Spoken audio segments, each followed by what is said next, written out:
Back on it. We're not live, but we are back on it. I'm Dan Watson. And I'm Paul Sloggett, and I'm in the warmth this time. It's lovely. Welcome to the Dare. Ladies Now, and gentlemen, you're gone. no, Sorry, go I on. went to cut in then. Well, before we go any further, I think we need to tell everyone we're so stoked because there's been a new member of the Mountainboard family been born recently. We just want to congratulate Beer, Anna, and my little pal Gwen on their newest arrival, Robin Martlow. We are so happy. Well done. Congratulations, guys. Nice one. Nice one. Always happy for Before, a new mountain board member. Reese Crilly had one recently, so yeah, congratulations. I can't even say it. Yeah, got that out of the way. Let's crack on. This episode is with the fantastic Chris McCann. You may know of him if you're stateside. You may know of him if you're UK side. If you're UK side or the Europe side, it would be via YouTube. He has a cracking little channel there called Good Roads. Well, yeah, it's big, way bigger than way bigger than ours. That's for sure. We did just touch on that a second ago, but yeah, he makes some fantastic products, whether it be skateboard, mountain board, snowboard. Dan, you're telling his story for him. Get Come him on, in. let's get him in. Admit. I've got to take my money out for boiling hot here. Good Hello afternoon. there. How's it Hello. going? Hello. Thank you for joining us this evening. Happy to Or be this here. afternoon, as the case. Both. I'm kind of right on the cusp, so it works. Yeah, I got a little bit carried away there in the introduction and started to reel me in and say, hold up, I'm semi-telling the story here as such. Okay. But thank you for joining us here. Yeah, thanks for having me. This is so cool. Yeah, we really appreciate it. Yeah. Same. I've personally have been following online, following your YouTube channel there.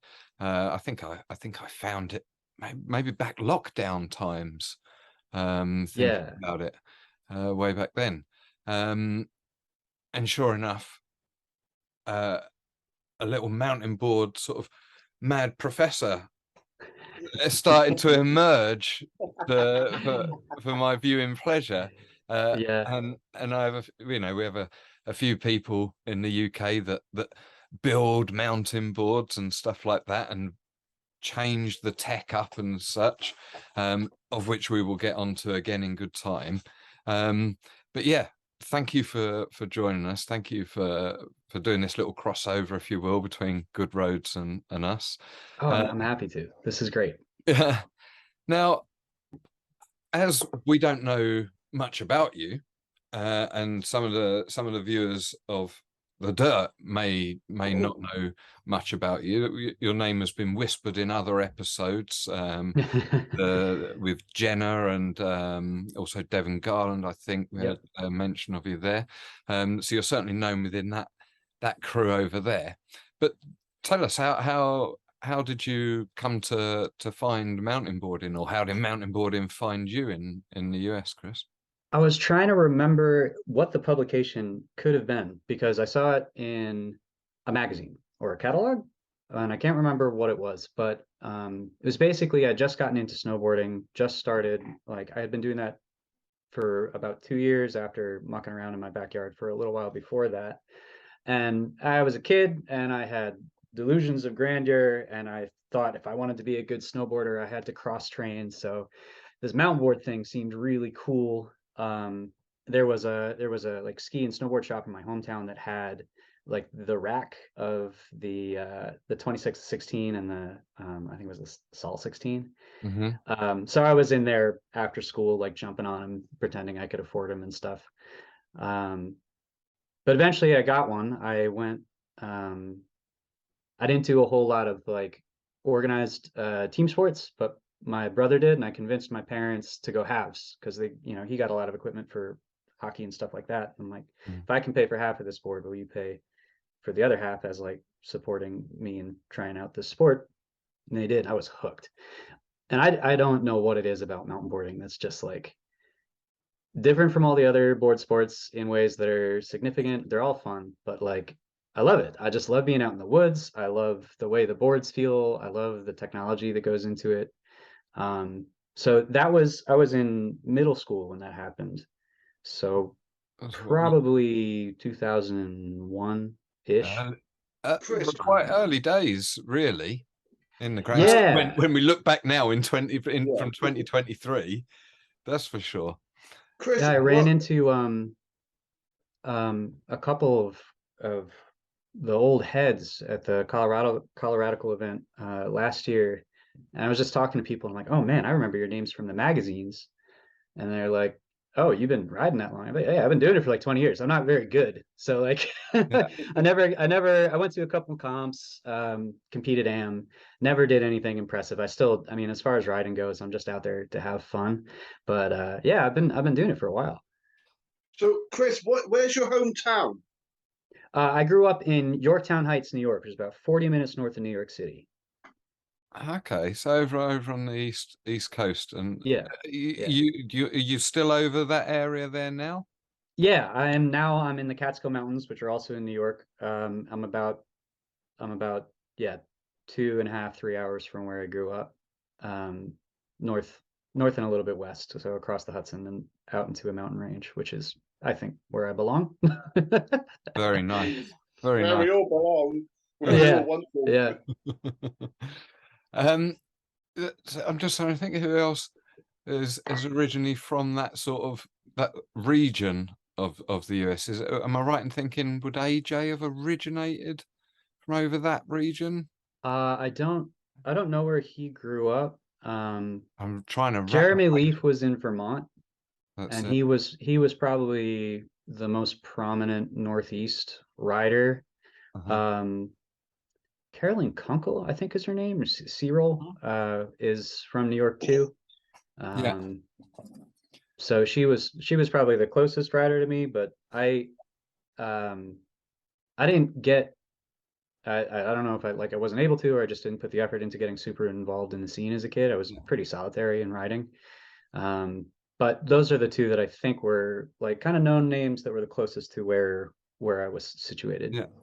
Did any of the other middle schoolers there get involved with mountain boarders, or like you say, was this solo expedition as such? I had like one ride buddy. I had my friend Alex, who was a downhill BMX and mountain biker. So we'd build trails, we'd take the trips. Like the first time I went to a comp, he came up just to hang out, which was very cool.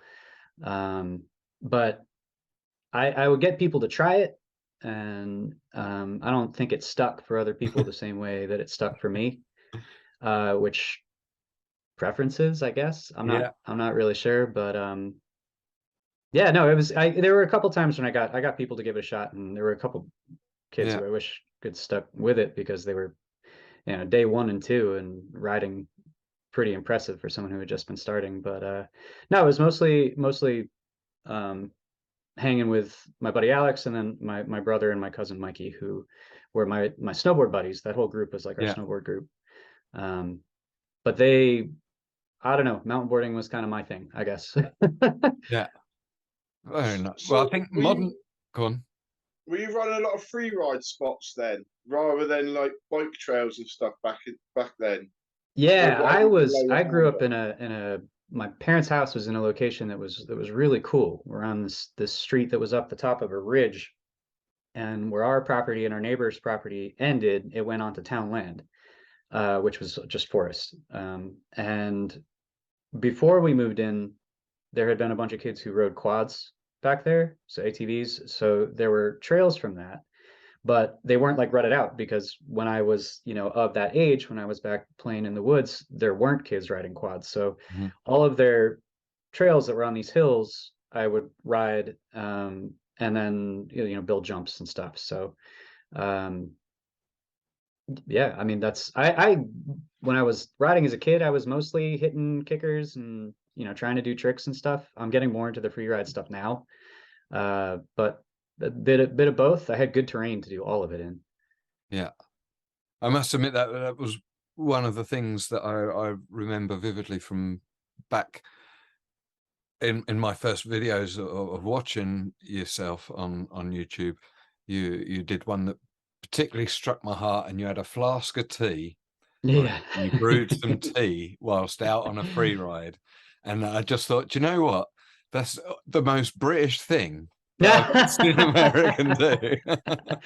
Man, I saw when you guys put out the the summary and prompt for questions, I saw that tea was on the docket, and I'm like, oh my God, I'm gonna be talking tea with a bunch of Brits. I'm about to start the second Revolutionary War.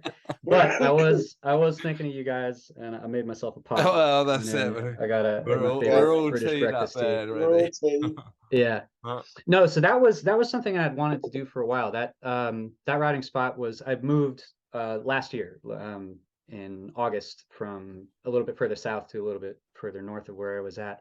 But that was a municipal park with all of these like very pretty hiking trails in it, and it was half woods and half that big kind of grass landscape that you can see looking out over the valley. And after doing the hike a few times, I'm like, I have to come ride this.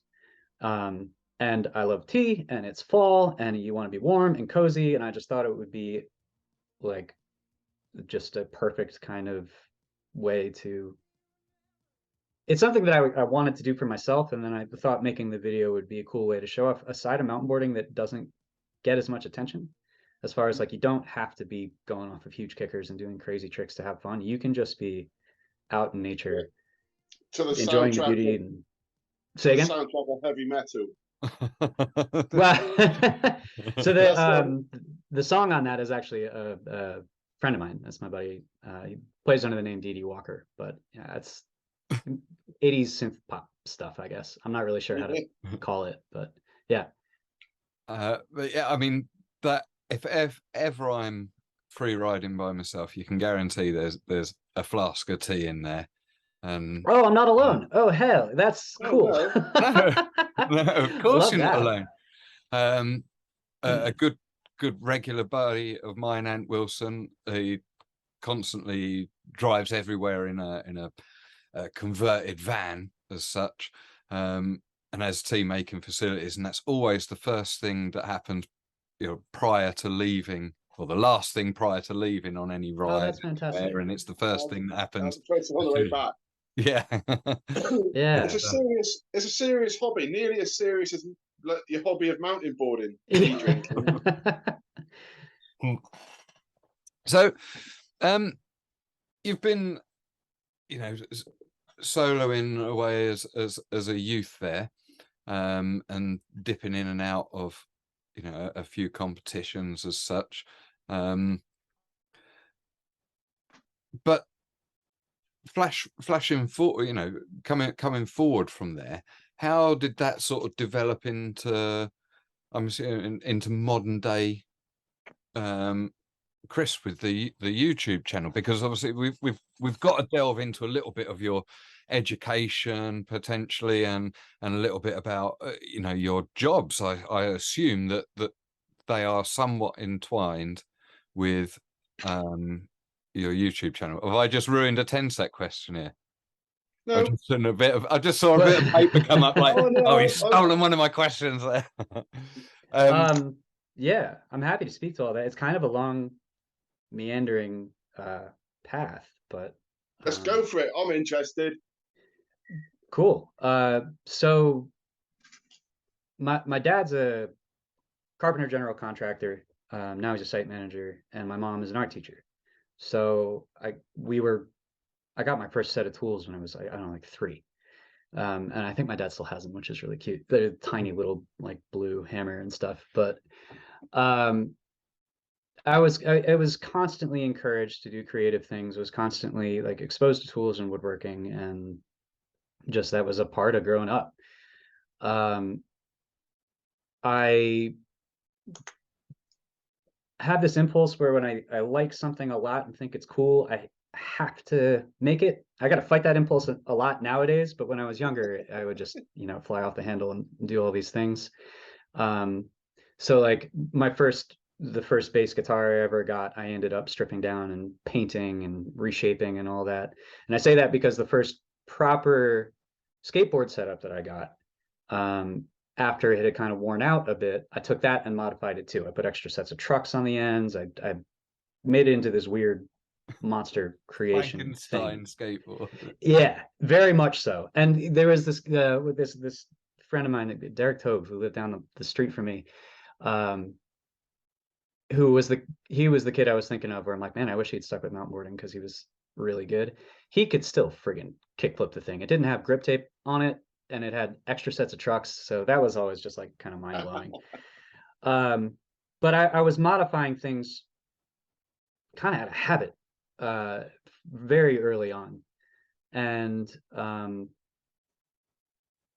that weaves in and out of mountain boarding from all the way in like high school. So I had gone the first comp I went to, first two comps I went to were up in Windham Mountain, which is only about a half hour from me now. And after that stopped kind of, it was the East Coast Championships tour, the ride tour. I forget what the name of that tour. Oh shoot, my battery's low. I should have taken care of that. 1 second. Amateur. YouTube amateurs. He's in the right place. Used to being able to edit that stuff out. Yeah, well, Nah, we'll keep it. We couldn't take away the fun parts of it now, could we? No. It is what it is. So yeah, so the Windham stop, it kind of fell off and just wasn't part of where people were coming to ride anymore. I don't really know what happened there. Event organizer at the mountain or something. And I was looking for other places to ride, and the only other place was the Holler for the East Coast Championship. So I made it down to that twice too. And Justin Rhodes doing all of the Superman 1-footer finger flip stuff was like, it continues to be some of my favorite riding. I think it's one of the places that mountain boarding specializes in ways that other board sports can't really do without it being kind of kooky. But he had, so this is all, I'm telling the story of the first mountain board that I like modified. When he was doing those tricks, he was using the short comp board at the time, the red one. I don't remember the name of it. 6, I think that was. Yeah.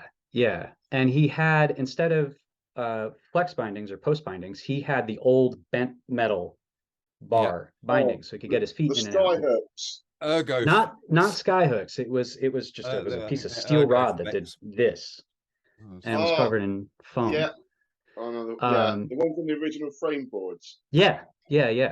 And I saw that, and if there's anybody who remembers me from going to those comps, because I was like an awkward kid. I was super shy. I was showing up to these things terrified because I didn't know anybody, and like, this is my versions of like, Tony Hawk and people hanging out, and I'm just very quiet.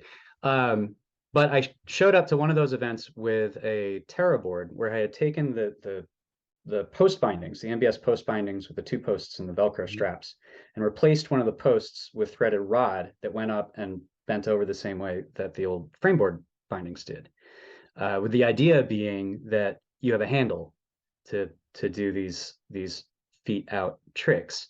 And Justin had the foam pit, so I was like, I'll try it into the foam pit, and I did. I got it, but I have never practiced the trick before, so there was no chance.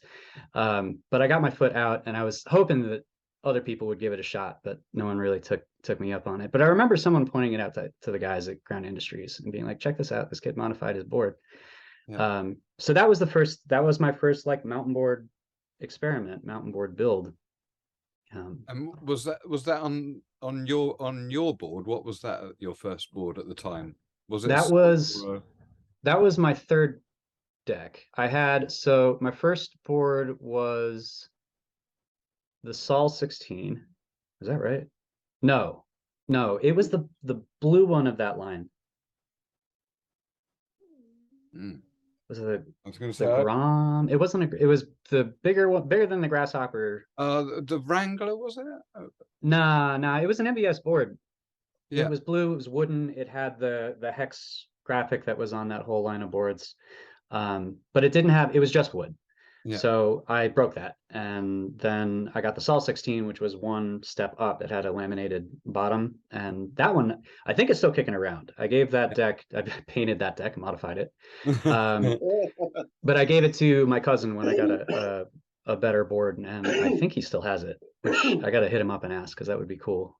And then I got the Terra board deck as a Christmas present, I think, and put all the hardware from my first board onto that board. So it was heavy because it still had the steel channel trucks, and the Terra boards aren't light decks to begin with.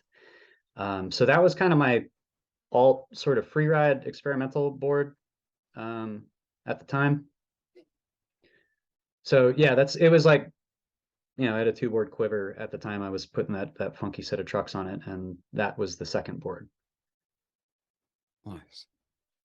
And that was so you've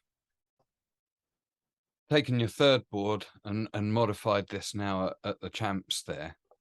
And where did that take you after? Did that take you anywhere, or did you just continue with your modifications on that board, or move on to a new one? So that was the end of high school, and I went to school in Philly, and it coincided. But no, I'm getting ahead of myself. I'm getting things out of order. Philly is pretty flat, and there wasn't a ton of places to ride. And when I was there, I got into longboarding. It's easier to find other people to ride with because it's college campus in a flat city. There's tons of people kicking around.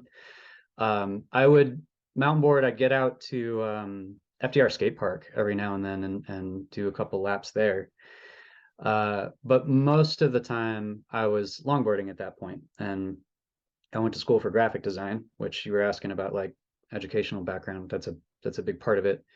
I earned enough credits for a sculpture minor. I just never filled out the paperwork, but I did it because I basically lived out of the wood shop. So I was doing graphic design as like my main thing, and then I was doing woodworking and learning a bunch of stuff in the wood shop. And a part of that was learning how to make decks, which at the time there was this awesome website called Silverfish Longboarding, which had a board building section. And it was super collaborative. It was a really good community. There were like build off competitions and stuff. And I started making longboards for myself there and skateboards for myself there. And it didn't come back around to mountain boarding. I mean, the mountain boards that I built on the channel were the first like decks that I pressed for mountain boarding. Yeah. It was 4 years in Philly and then 10 years in New York City. And I tried to get some mountain boarding in like piecemeal in those, but it was just easier to skate. It was actually, you could move around the city on a longboard or a cruiser in ways that you can't on a Without a mountain board. doubt. I mean, I traveled the world with a skateboard. I could fit a skateboard down the side of my backpack in between like the external luggage pocket and strap it to the side of that. There's no way that and I went over to Australia and where around the world. There's no way in the world that I would ever consider stripping down a massive mountain board and carting it halfway across the world. But only some sort of idiot would do that. So there are times when skateboarding, it's the same as snowboarding in wintertime. That's your go-to sport, isn't it? Like you say, if you're on a flat city and college campus, especially that age, you're not necessarily all going to be driving cars all the time. So what's your form? Oh no, absolutely not. Yeah. But so sorry, go ahead. No. I was just going to say, so were you pressing longboard decks back at college then? Yes, I started, I think my sophomore year. So that would have been 2007-ish. And I actually, Good Roads is my second board company. I had another board company where I pressed a couple decks for friends of mine that was just called Low Tide Rides. The name is just a silly thing. It was the low tide smells bad, so I thought it was funny. But I was doing mostly bamboo and like special veneer layups. I was doing the pressing in my apartment, and then I was moving my blanks to the wood shop at school, cutting them, shaping them, finishing them, and sending them out. I actually just caught up with a friend of mine last year who bought one of those boards, and he says he still has it. So that was very cool to learn that it's still out there. And I think he said he's got it on his wall.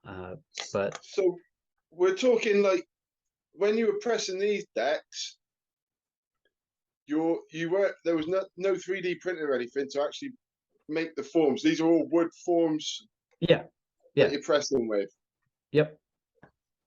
And I go through presses like a crazy person because I'm always trying to build something better, and I'm dumb. And I also like don't plan enough, so I get into stuff too early, and then I have to fix things. So I originally used what was called a rib press, which people don't really use anymore just because it's labor intensive to make, but it's a bunch of wooden profiles in the shape of your concave and kicktails that you join together in a box, and you have a top and bottom of that. That was my first one. And then I had this modular press that was a wooden press where you could like move the nose and the kicktail back and forth, or just remove them completely. Mm-hmm. It was cool, but it's nowadays I'd be like, man, just make two molds. Just stop making things so complicated. Just make two molds. But yeah, the 3D printing stuff didn't come through till much later. So yeah, I was building boards through college, all the way through a little bit after college. And then after that, it was more of a one-off thing, because after in school, I had access to the shop. I moved home for a couple months after school. I had access to all my dad's tools. And then when I moved down to the city, it became harder because New York City's like shop space is a joke. It's trying to get additional space on top of your living space is a very fortunate thing to have, which I did eventually get. I got super lucky with it. But building boards at that point was like, okay, I broke my board. I need a new one. I'll make a new one. I wasn't doing anything. This was before I started putting the videos out. It was mostly just making cruisers for myself so I could get around town. And it was that way for a good while. Mm-hmm. And so then you mentioned you're working now. Are you working as a graphic designer? I'm trying to. No, I am job hunting. So if anyone's got graphic design, UX work, I'm trying to make that happen. Yes. So the school I went to in Philly is a school called Drexel, and in the best, most loving way possible, because I got what I consider to be a really excellent education. It is a very powerful trade school. Like it's billed as a sort of liberal arts school, but you apply to your major before you even start school, and then we're on a quarter system, which is we were on a quarter system, is very unusual for schools in the U.S. So we went to school all year round except freshman year, and that extra time in class, halfway through school, you go work. You do a co-op. You go work full time for 6 months, and then you've got full time work on your resume. And it was supposed to be this big advantage going into the field, and to show up and already have experience on your resume. And I stayed with my co-op company as a part-time designer all the way till I graduated. So it was supposed to be like a shoo-in. I was supposed to be like set up real good, and then the market crashed. So it was. I still think, I eventually got back I very quickly got back into design work and doing. My focus is mostly web design and interface design. And I really like that. the whole time I don't know if this is relevant to the question you're asking, but the whole time I'm thinking about mountain boarding because that's about the time that it really took a dive in the Yeah. States, between Ground Industries shuttering and just the kind of like lack of finances everywhere. Yeah. And I gotta echo and agree with the sentiment. I've heard a couple of the other guests you've had on say it's like it finally looks like it might be getting some traction again here, which is just so lovely. Yeah, fingers crossed, right? Yeah. But it's really encouraging to see. It's really encouraging to hear about different groups popping up and starting to communicate and everything. So, Mm. I mean, but I think the community is still very small, but yeah, it's yeah, a very tight community. You know, the fact that modern technology has helped us massively, or the attitudes to modern technology, because you know it all started, like you say, with websites, or you know, chat rooms on websites yeah, and things like that, and that would have started that community, and obviously that died down in favor of Facebook.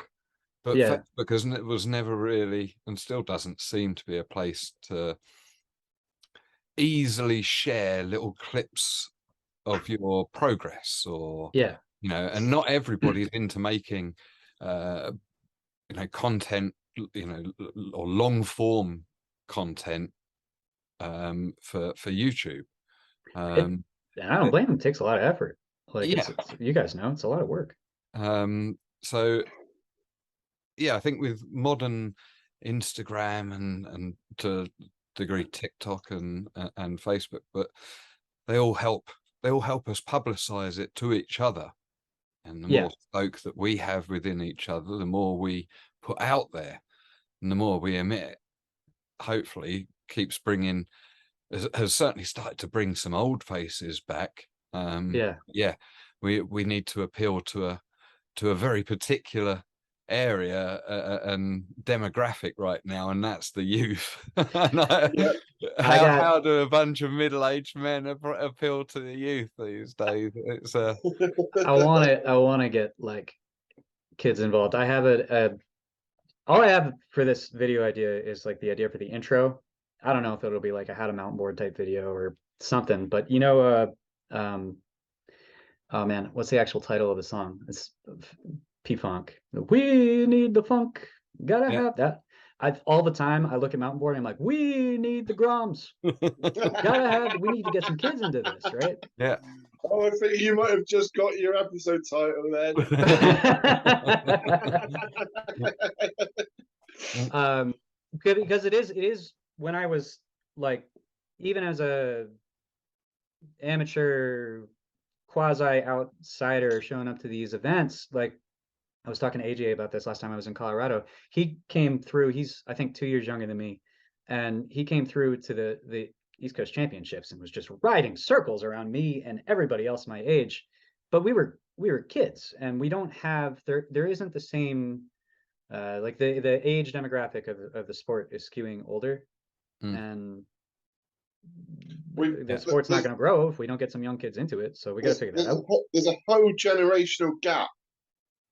Yeah, from that 2008 period, and Yeah, unfortunately, as we have said before, you know, it does coincide with the elevation of social media and you know, more appealing video games, or you know, means to make people stay indoors, basically. yeah. You know, and or stop doing bigger projects. The bigger projects thing is definitely an interesting way to look at it.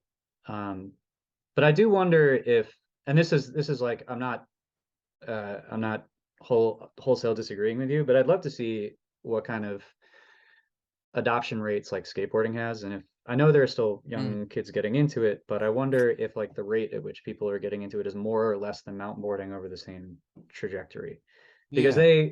skateboarding also kind of goes through these peaks and valleys of Yeah. cultural Yeah. Well, attention. all the board sports hit in that 2008, you know, financial crash. Everybody got whacked. Yeah, I mean the budget for snowboard movies. You look at what, like, the Forum team at the time for snowboarding were the you know, rock stars. They were Yeah. literally living the life of rock stars, Tony Hawk and that, I, and so.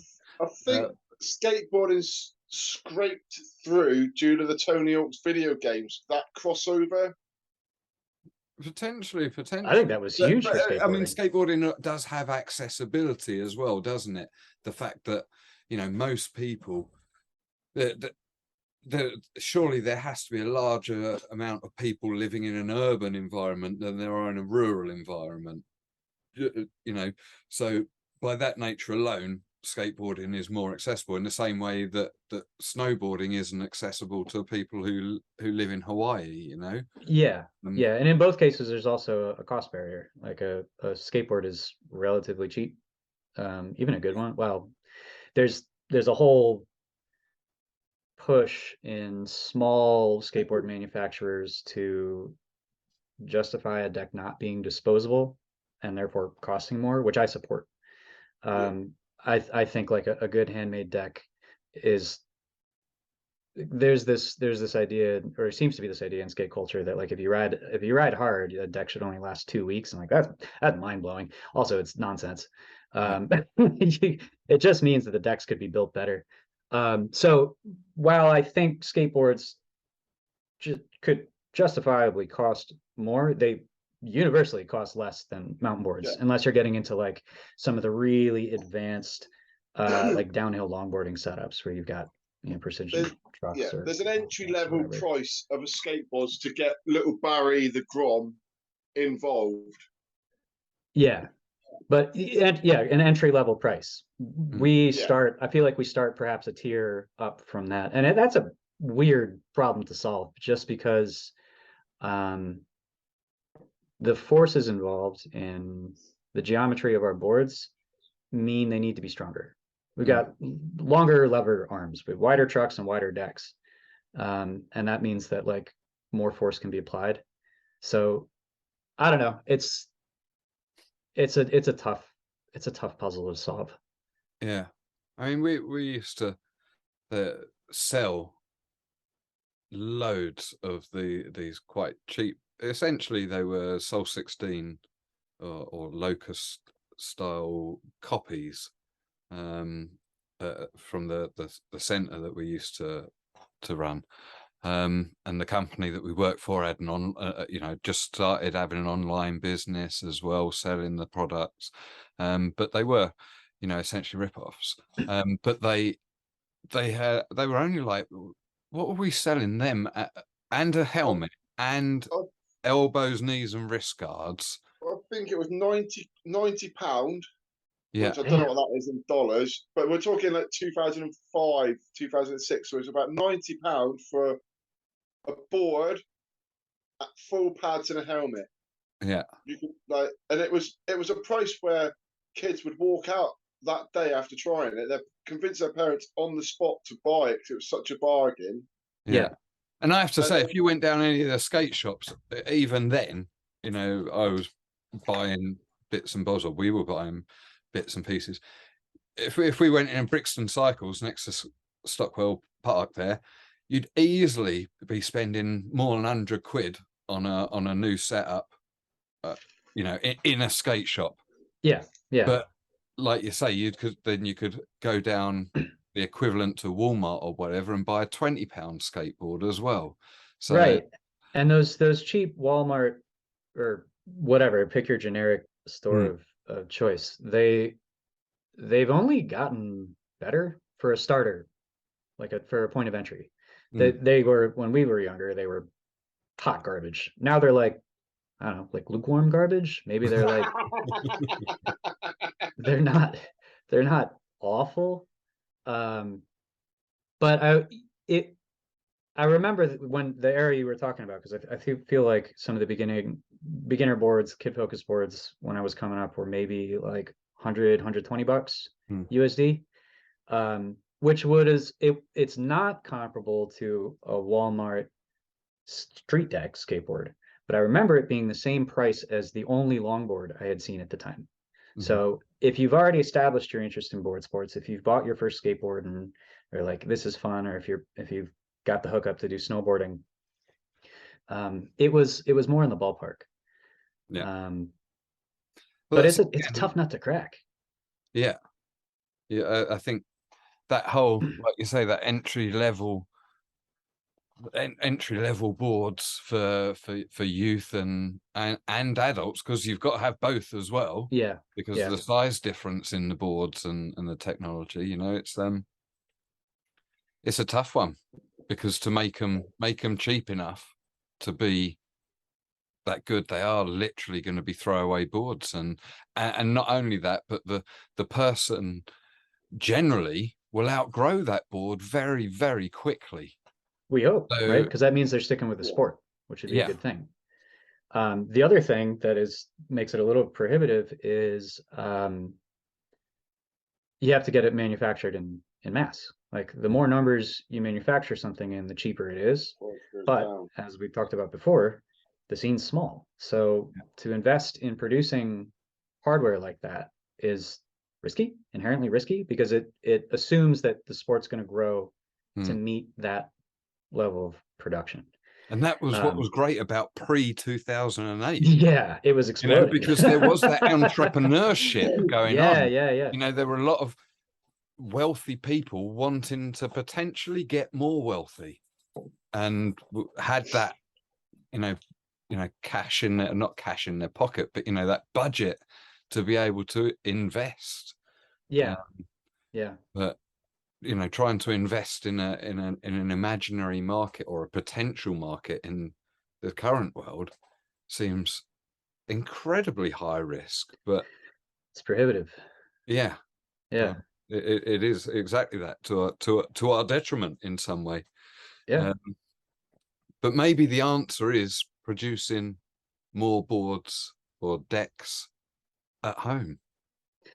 Well, so that kind of gets back to the channel, which I feel like that was probably intentional. So very well done.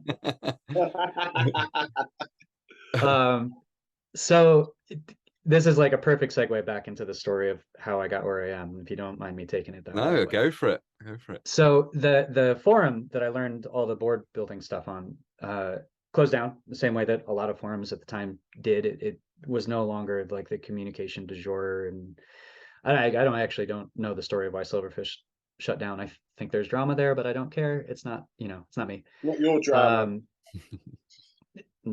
Not my monkeys, not my circus. I do miss it. I miss the community. I miss me. You can still access it through the Wayback Machine, but one of the things I liked about forums is it wasn't just what's happening now. You could dig through the whole backlog. And I did that to learn how to make boards. I did that to learn instrument building on a different forum.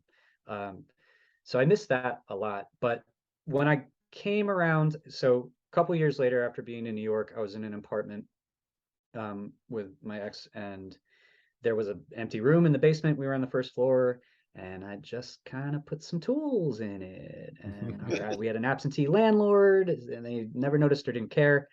And that's where the early Good Roads videos were coming from, all the ones where I've got the like brick wall behind me. Yeah. And one of the reasons I wanted to start the channel is I had all of this information about how to build boards ferreted away in my head, and it wasn't helping anybody. It was helping me. But there wasn't like a unified place to go for board building info anymore, since that community got kind of shut down. You could figure it out by piecing stuff together, but there wasn't a place where you could just go and learn. So that was a big reason why I started the channel, was to pay it forward and to get that information out there again. And I feel like I've done a lot. I've done that and more, because when I started, there wasn't information on making trucks. There wasn't information on making wheels. And I've kind of tackled those things now, at least begun to. Yeah. But funny story, I don't recommend going back and watching it, because the first few videos on the channel are very rudimentary. But the first project I did is a 0 degree reverse kingpin truck, which I did it for a longboard, but I actually want 0 degree reverse kingpin trucks for mountain boarding. It's my favorite style of truck. I've always wanted to try it on a mountain board. So the first project on the channel was a little stealth mountain board R&D, a little stealth testing. But it turns out they already exist. I picked up a setup from AJ last year that has old Terraboard trucks, which are 0-degree reverse kingpins. I haven't given them a shot yet, but I'm really looking forward to trying it. Yeah, you'll have to. If you've got a picture of them, send us them over, because it would be. I have to dig them out of the shed in the snow, but we'll figure it out. Don't worry about it too much. I might have pictures from my conversation with him or something, but yeah, we can take a look. Yeah, But you, because Terraboard's never really made it to UK soils. I've never seen one in the flesh of any. they're wood pressed, I think 10-ply decks. Mhm. They're kind of heavy for what they are. They're very stiff. I think the interesting thing that they had going on, which might still be worth exploring, is they had a foam rubber grip, more like what you'd see on like a snow skate or like surf grip pads. Yeah. And we don't need the kind of abrasive grip qualities that you need in skateboard for doing like flip tricks. So I do wonder if like there was something to that. Yeah. I mean, So, I think Scrub used a similar style thing. They had like a ribbed, not a ribbed rubber plasticky sort of yeah, sounds thing like it was probably similar. underfoot. I think from memory they would come away quite often. Obviously that's just a glue technique, but once part of it came away, they could end up tearing quite easily. Oh, So interesting. it'd have to be, if you were to explore it, it would need to be of a thicker, a thicker substance, and made beefier. But I think there's Yeah. definitely some scope there. Could Bikers you put like use. a concave in them as well? Yeah, you could put any sort of shape into it, couldn't you? But bikers use little pegs, don't they, and spikes on pedals and things like that. That's also something that could be employed, to keep feet in position. Yeah, so this is when you were talking about doing more small distributed shops. This is how I'd love to see the sport go, because one of the things that we don't have that I think is sort of cyclical in let's say restricting the growth of the sport and the hobby is like we don't have a mountain board industry, and it's because the scene is small, and it's for the same investment reasons we were talking about before.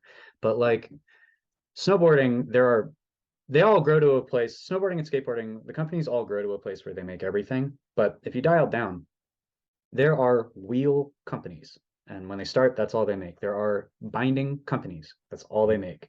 For bikes, you've got probably companies that just make wheels or hubs. There are skate companies that just make trucks, or at least they start that way until they grow in their capacity.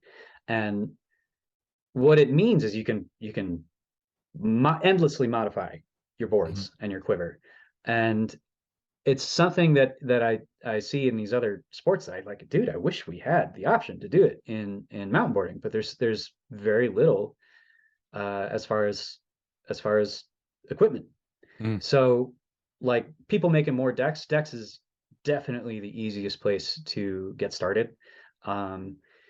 It's probably the narrowest band of potential as far as like innovation and updates go, but yeah, that's something you can do just straight away out of your garage with very low tooling cost. You can produce it all yourself. But the other stuff, there's so much room for experimentation that just hasn't been tapped yet, because I'm sure there's a ton of reasons, but it's probably just because the finances in the sport aren't like stellar. Yeah, I mean, some of the whatever, whether you call it innovations or developments over the years, have been kind of necessary developments, I suppose.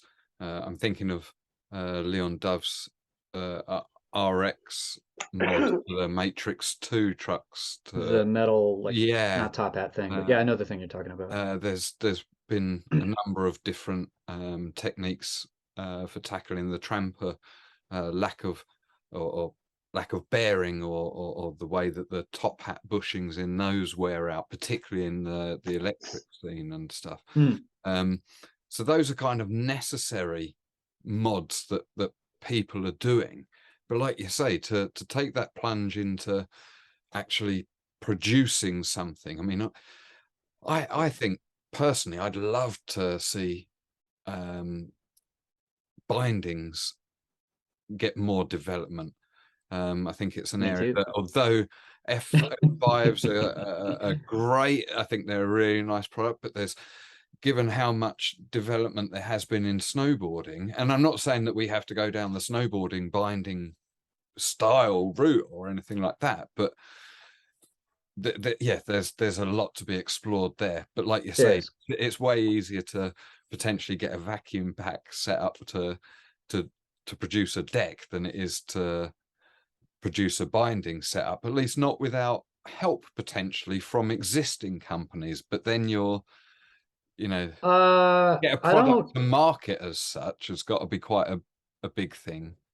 It's so one of the things. This is one of the places this whole board building channel company where I'm making tools and everything. One of the places it's taken me is like learning about manufacturing. That's I have no background in that, and so far I've been doing that all in-house with either when I don't have a current wood shop set up at my new house. I'm hoping to tackle that in this upcoming year. Either doing actual woodworking or doing the 3D printed stuff, which is where a whole bunch of this comes from, because it allows you to really quickly get ideas out of your head and into the real world. But it has a bunch of drawbacks. It has some restrictions as far as the strength of the parts, but it does allow rapid prototyping, and you can get sort of a decent analog of like injection molded parts. So it's one of the reasons I like it so much. I hate it. I hate 3D printers. I'm always working on my printers. They're bastards. They break all the time. I spend more time working on printers than I spend making videos or making boards. It drives me nuts. But if you can get your designs fleshed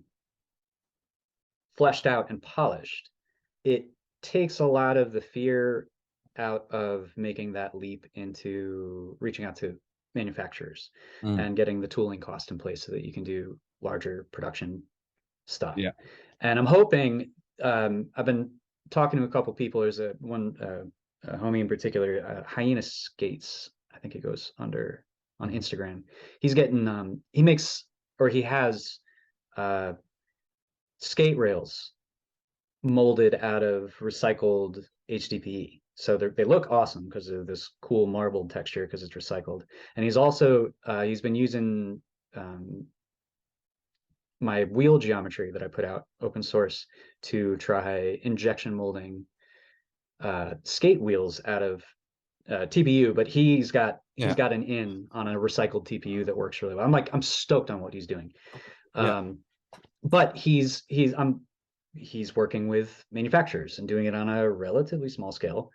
So I was talking to him a bit, and I'm trying to learn how to do this stuff. And as I learn to do it, just like I did with all the other things I learned, it's going on the channel. Because like getting investment from existing companies in your designs is one way to go. But you can also you're almost selling your soul by doing that, aren't you, at times? Well, you're selling your IP.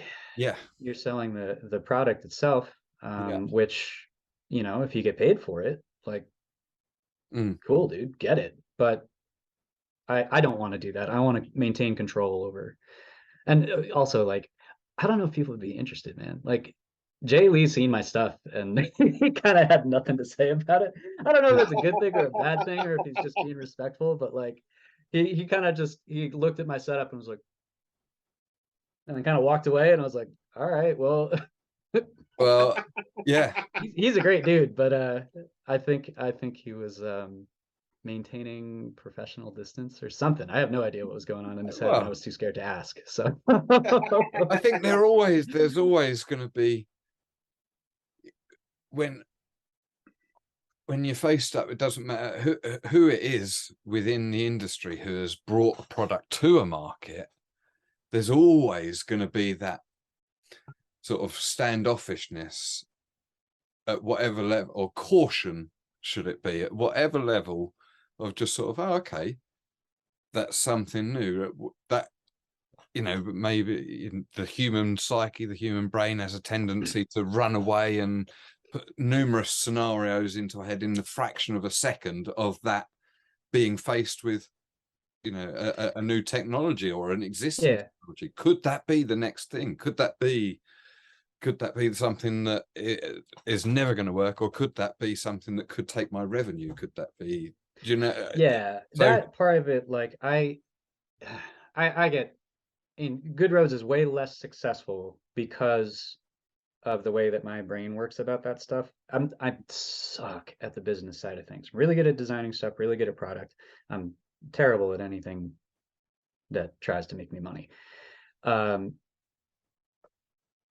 get why it happens. I understand why people who are in business are required to look at things that way, but man, it bums me out. And it's one of the things that's it's cool about the sort of like board maker tools that I produce, is that when other people make boards, I get to be excited. Like when people take the 3D printed mold technique is like completely out of my hands now. Like people don't even mention me when they use it anymore. They're just like, I 3D printed a mold, and I'm like, hey, those are my print settings. I mean, you could shout me out, that'd be cool, but like I'm just excited that other people are out there making boards and making gear, because that's what I want people to do. But yeah, giving stuff away for free, or having that like excitement about seeing other people populating the space, which is that's effectively competition. It's business sense, which I don't think I have it. I just we like when people good make at cool everything. stuff. You can't be good. No, yes, absolutely. So can we talk about the dual composite board that you made? Yes, we can, because that was mesmerizing. Well, it was a failure, which is interesting. It was a failure to an extent, but it was blissful to watch, and it looked amazing. It's not a total failure, because like I learned a lot from it. All it needed was a heavier glass weave. That was born out of, that was one of those places where I bit off more than I could chew, right? And got myself into trouble. But Hero stuff came out, and like, god damn, their decks are just like, wow, pinnacle, peak, so good, right? Yeah. Like full wrapped urethane sidewalls, glass composite. They were doing stuff with their geometry, which people hadn't been experimenting with in a long time, or at least none of it had come to market for a long time. So stoked to see that. I have no idea how they're pressing their boards, because it looks like they don't have a seam. So that's fun. If I ever have an obscene amount of money, I'll commit sacrilege and I'll buy one. I'll buy two and I'll cut one in half and figure out what's going on. But there was another company that was coming up and making a similar splash in the longboard scene at the time, called Moonshine Manufacturing. And the dual layer bamboo core with glass wrap had been a thing since Loaded released their first longboard, which was like a huge part of that first wave of longboarding getting like interest again, which probably would have been like 2000 and I don't know, 5 or 9. My brain is not good with dates, but like but the geometries were pretty flat, and the sidewalls just nobody, it wasn't a thing, right? And longboards will, you know, you come off the board and the board's going to go straight into the curb, and since a lot of them don't have nose or tail kicktails, you hit the end of the board on the curb and it splinters and the board's dead. So the idea of having sidewalls on it was really interesting. And I had just come off of the snowboard build project, where I did a bunch of experiments to try to figure out how to do the sidewalls. I'm like, man, well, building a snowboard is fun. It's the second hardest thing I've ever done as far as making stuff. But like, I want to make mountain boards. Mountain boards are that's the sport that I love the most and care the most about. I'm like, I'm gonna do this, man. I'm gonna do this dual layer bamboo core urethane sidewall composite deck, and let's see, it was successful in that the experiment was successful. I made a deck that I could ride, and I was able to gather information from it. I learned things about my mold geometry, which I should have pressed a wooden deck first to see if the spacing was right. It was a little off. I learned things about compositing, which I hadn't experimented with before. It's the first time using like top sheet material, so I got to play with that for the first time. And I learned a little bit about fiberglass weave weights and why they use the heavy stuff in snowboards and why I should have used heavier stuff in that deck. But it's fun. It was, it was a fun build. It was a fun project. It was a good experiment as far as like, I think that's what makes it so compelling as well, Chris, because we see you learning. Yeah. I hope so. Because I feel like that's the most valuable thing I have to share. I'm not an expert. Like I'm making this up as I go. And I was in there. I was in there with you. I was like watching it. Like it was exciting to see the end result and to see you working your way through the process and working things out as you were doing it. Yeah, especially when you make sure to say that that's just sat drying for a week. This is a 10-minute video, but that's sat for a week, and all those stages. We see parts of it sped up and that, but these are bigger projects than creating a reel on a phone. They're, well, I don't know. They're different projects. They're different. They're very different. Yeah. Like, because the building, in my head, it's almost like the building is a project, building whatever I'm building, and the video is a completely different project, different skill sets, different things. I mean, I have to be doing them at the same time, the filming, and then I do the script writing and editing and all that stuff later. But I don't know. I have a lot of respect for people who can effectively use relatively easy to produce social media. I'm not saying it's easy, but like, a short clip is easier to make than a 10-minute video, and a 10-minute video is easier to make than a half-hour video. So like, it's cool to see people use that effectively. Like AJ's really good at it. I don't know his last name, but the guy who rides in the handle Adam Mountainboarder is constantly putting like skate park clips that are just like fantastic. And I have a couple friends who have small businesses that are in different worlds, and they leverage that stuff. Yeah, it works really well for them. You do raise a valid point there, because it's like knowing. Eamon Shaw, for example, is really into making short stuff. He's very good at doing longer projects as well, but he gets it really excited about making a 20-second video, but it's in portrait for a phone, but he'll go to great lengths in making that appealing, and will only choose music that he knows is going to trend on the algorithms. He's only choosing, he's in there, and all those sorts of things.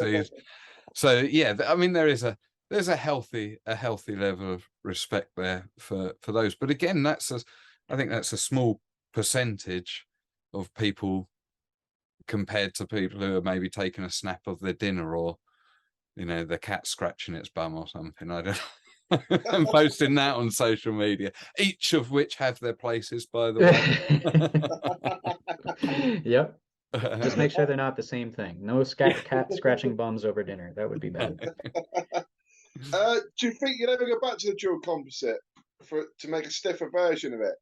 Or was it an expensive failure? No, well, it was an expensive failure. Same as the first failed snowboard bid. The materials for composites are stupid expensive. That first both snowboard builds. Now I look at like even entry level snowboard builds. I'm like, how the hell do they make these things for this price? Because there are no machines that will lay up a snowboard for you.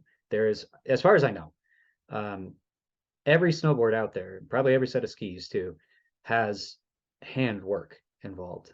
And you know, having done that, and I mean, it must be material costs. It must be, you know, they must be getting better deals on the materials because they're buying it in like large quantities. But like, I think I burned something like $250 just in materials on that first build that I messed up on the snowboard. So the composite stuff is absolutely more expensive just as far as materials goes. And I forgot your question. Well, are we going to see a stiffer version of it? A stiffer version, yeah. Would I go back to it? So it's something that I bring from my design background is form fits function, right? So yes, if it solves a problem that I feel like needs to get solved. The drawbacks are, I think it needs a significantly higher tonnage press than what I've worked with so far, because the two bamboo sheets are much thicker and stiffer than a number of thinner sheets stacked on top of each other. And it might be worth doing. I wanted a higher tonnage press anyway, so hopefully at some point I'll just have the tools that I need to do that. But what problem would you be trying to solve? Like having a composite deck would be sick. There are so many advantages to that, but you could do that with veneers. So what I think it offers is a relatively easy process for getting sidewalls in place. So if sidewalls were something you felt like were beneficial, you could make a board that does that. The other thing aesthetics, isn't it? Again, yeah, and it just looks so cool too. Yeah, exactly. I think, like you say, if you can get one that is functional as well in the manner that you want it to, and looks, you know, a real premium product, then yeah, you know, there's worth in that for sure. Oh, absolutely. And the one other thing, the one other place where when I think about that board, I'm like, okay, this is just stick a pin in it. Let's think about it. Is it was super easy to manual to do nose and tail presses because of the flex, because you could pop up onto it and you'd have some spring before like landing in the balance zone. So that's an interesting thing just to keep in mind. I'm in a much less experimental phase right now, both in terms of like, I don't have the shop space. I am trying to do more intentional product development things with Good Roads and with Mountainboarding. So it's less like, I mean, it's less experimentation. It's less research now that, you know, the past couple of years I've gathered a ton of information on how all these different parts and pieces work together. But yeah, I mean, it'd be sick to do it again. It would be, if I were to do that, it would be with the intention of making like a top of the line. If I had a board offering of different levels, that would be the premium stuff. Yeah. And it's also spooky because, like, I mean, Hero does it better. So Devin spoke very, very highly of your deck. I am so surprised by that, man. Like, not that I'm glad he spoke highly of it, but like, I'm loving seeing the beating that he's given that thing and what it's surviving. Well, it's cool having, I mean, it's just, he's got one of the other, the other Good Roads deck is right here, down here next to me, but there's only the two prototypes right now. And his is a different layup than mine is, and a different geometry than mine is. But so that means there's only, like, I had a bunch of people try out my deck at a couple of the comps. I got a bunch of good feedback, but nobody's really like sent a Good Roads deck that way, because I don't ride that well. And man, when he put up that clip of him doing a backflip on it, I lost my shit for like 2 days. I was on cloud nine. And it's a relatively, it's a maple layup. It's just, you know, standard maple skate veneers. There's just more of them. And man, that thing is taking some abuse. I'm super excited about it. So yeah, I want to do more with that in the future. What's the dimensions of it? What's the width? 9.5. I don't know the length off the top of my head. I only know the width because it was restricted by the 3D printer. Ideally, I'd rather have like a 10-inch wide mold, and then cut it down more, 10.5 inch wide mold, which hopefully I'm going to be able to do soon. Yeah. I'm in the tail end of winter. I was getting like 14 inches of snow tonight. I'm in the tail end of winter. I've been locked in my house for like 3 months. I've actually been snowed in a couple times because I'm on a private road and stuck up here for like days. And like I just warm dirt riding days are a fantasy from another land. But I can't wait to get back to it. And I can't wait to get building again. Yeah, I bet. Whilst on the topic of deck construction, over my shoulder there you'll see the latest DW. Now that has been marketed and it employs the use of vertical laminates. Oh, they went back to. Okay, wait, hold on. All right, so I'm getting wrapped up in my head with board building terminology. Right? That, from my first reaction to that, is MBS has probably gone back to the construction method that they were using with the reverse cap comp line, where the cores of the deck were.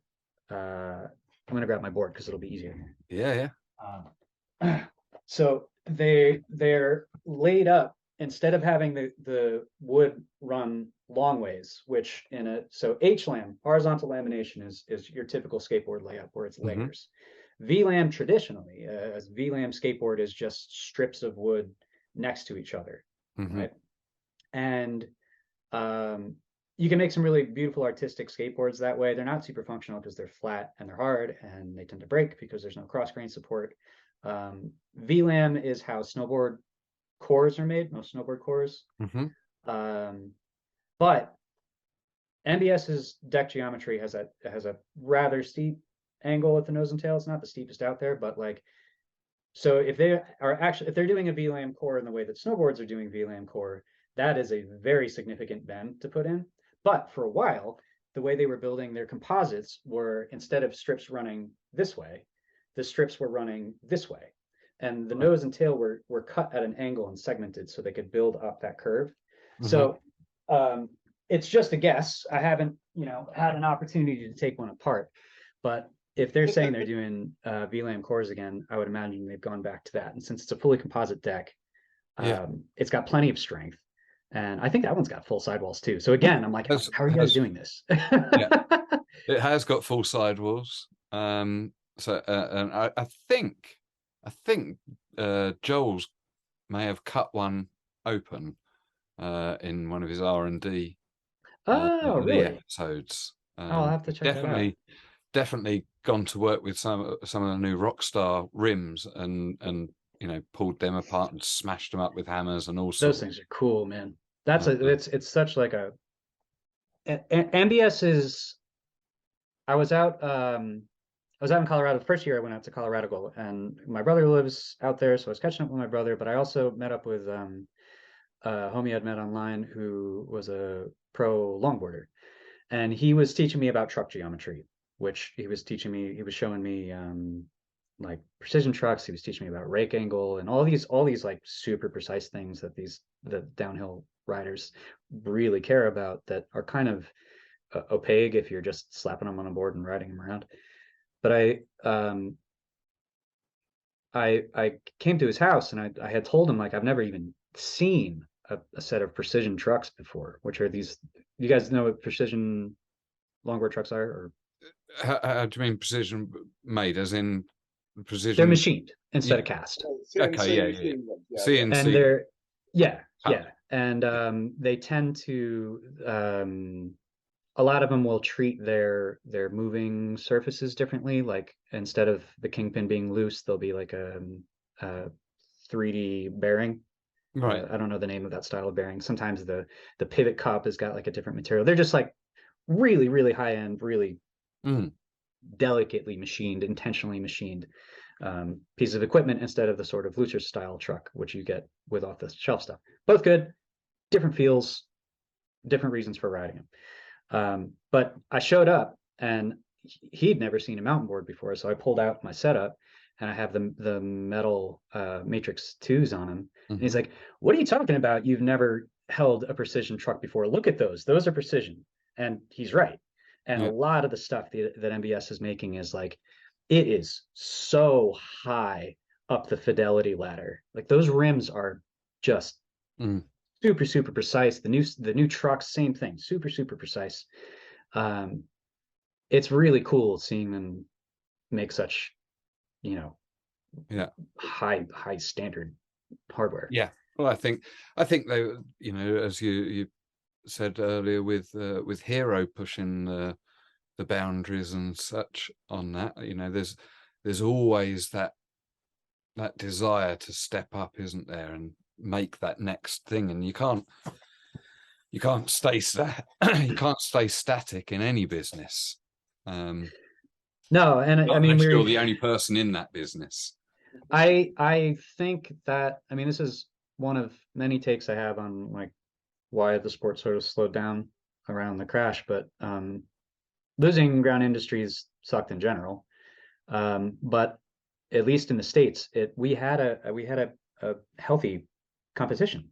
We had like this sort of East Coast, West Coast manufacturers, and the innovation was happening a lot faster. I know a lot of that, again, is because of money, but it was also because the companies were reacting to each other and reacting to what they were putting out. I mean, I've only ever ridden MBS except for those 2 Terra boards that I told you about, and like I love the decks they put out, but I do feel like this latest line is a reaction to Hero.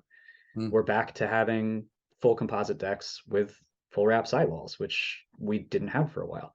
And I think that's a good thing. It's one of the reasons I think more smaller companies would be good. Just more diversity, more competition, more innovation. It would benefit the sport greatly. Yeah. I think you're right. And I think if you had a alternative wheel manufacturer, an alternative binding manufacturer, even down to, it doesn't even have to be Mountainboard, but there are certain specifics of protection that could be uprated by anybody who has the desire to, and if the product's good. I think, we are such a small community and we do support each other. Unless it happens to be the Howler Mountainboard that looked amazing and had all this the most pristine looking board ever, but I'm not familiar with that one. Function at all. Bummer. It was a very short-lived. Very short-lived company. I only ever seen back the in prototypes. 2000. I don't think it went into mass production. Oh, okay. Huh. It looked lovely, but it didn't work every time. Yeah. Oh no. that's not good. But it's one of those things that at the time somebody had put by the product that came to for us to view, a lot of money had been spent on it. R&D is expensive. Like it's expensive, it's time consuming. But it's passion, isn't it? That's what seems to drive you. That's what drove Pete and Dave Tatham with the Nose Snows. It's what drove the Lee brothers, and Ted with his carbon fiber board. Yeah, and Ted at Tramp. It's all, there's something different about those people, and I think it applies to you as well, Chris. That tinkerer, that desire to try and have the ability, the knowledge, the desire to try something new with and change it. It just, without just fun. I just like it, and I think so. I get really, I think this is, I don't know how to take a compliment. Well, no, it is. Take it how you want, but it is definitely a compliment there. So the way like I get really, really jealous. I'm a musician. I get super jealous of these musicians whose parents stuck an instrument in their hands when they were like 3 years old, and they've been playing and practicing, and they had, maybe their parents were musicians and they had formal guidance on how to practice in order to become better musicians. I got It's unfair advantage. It's an unfair advantage, right? And when it comes to making stuff, I got that. I got the making stuff version of that. I had an art teacher as a mom and a builder as a dad, and I had access to tools and materials, and I've been doing this stuff my whole life. So like but I'm not the only person out there with good ideas. I'm not the only person out there with ideas about how to improve and innovate the sport. And it's one of the reasons that like even, and I would love for this to happen, even if Good Roads becomes this sports sport company where it's self-sustaining on its own without the YouTube channel, which doesn't make that much money anyway. I'd love to still keep the YouTube channel up, because in sharing these techniques, first of all, it's how I learned, so it's only fair, right? I'm paying it forward. And it gets that information into the hands of people who don't have that background that I have, right? Yeah. So other, like, okay, you have an idea for a part. We're talking to a mountain board audience here, so I'm very specifically. If you have an idea for a part and you think you're not a tinkerer, let me teach you. I'll make the thing, make the damn thing. We need more gear. So if you have an idea, get on the internet. It is so easy to learn how to make stuff right now. The CAD stuff you can learn on YouTube. 3D printers, you can get one that'll only be a minor pain in the ass for like 150 bucks. And it'll work most of the time. And you can start prototyping, and you can start building. And the deck side of things, it's, again, I'm just sharing information there that I learned from other people, including the composite stuff. You can do it. You can do it in small scale, and don't think that just, I don't know if my brain works differently, but like, if you have the ideas, if you feel like experimenting with it, do it. And if there's anything that I can do to help facilitate that, hit me up, because that's how I got where I was, learning from other people. And like I was mentioning with the hyena before, like, just a friend in the industry who's got knowledge that I don't have, and he's teaching me, because I don't know, the board building community is really tight and cool too. Same as mountain boarding. Oh, I definitely think there's got to be growth available, you know, and the more people that do it, the more people that put a little bit of effort into tinkering, we'll see the next development, you know. Because as you say, you know, it takes for hero to step up. It might be the next innovation, could be the next thing that drives one of the bigger companies to step up. And you know, I would expect it to. I would expect that to be how it goes. I mean, you see that it just makes sense. But you see it in snowboarding. You get LibTech, which at the time was a relatively small manufacturer, doing all this weird experimental stuff. This is rocker and extra contact points. Now everybody's doing it. Yeah, everybody's doing it. So that kind of that's bringing us more up to sort of modern times-ish as such. And I want to make sure that we spend a little bit of time talking about the future as such. So last year you helped out with the Colorado event, not only in doing the deck there as a prize. Was that the first prize, or a prize? Well, a prize in I donated it to the prize pool, and I think Jenna decided last minute what it was the prize for. But yeah. But you've also produced some trophies there, over time, and medals and such.